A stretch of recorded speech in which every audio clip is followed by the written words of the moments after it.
First thing we do is make note of what we have to create, and then we turn the page over and take a look at what we need to create. Gather the materials and complete the coloring component. It's not really a coloring activity, so briefly color it in, cut out the sides, recycle all of the paper, and tape. Once the sides are taped up and folded over, you take your scissors and cut them up. So you end up with two half. So the first thing that we do is model a normal fault. That would be the earthquake happens. There's a tensional force and they pull apart. So A moves to B, pulled apart, and the fault moves down at the fault line.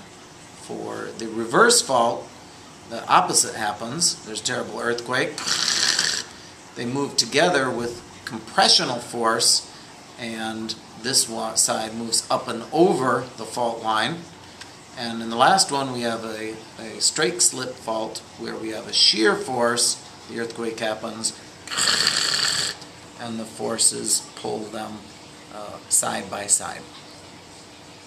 Once you get done with your introduction, then you move on to a diagram of the normal with a description of the fault and a description of how the river is changing.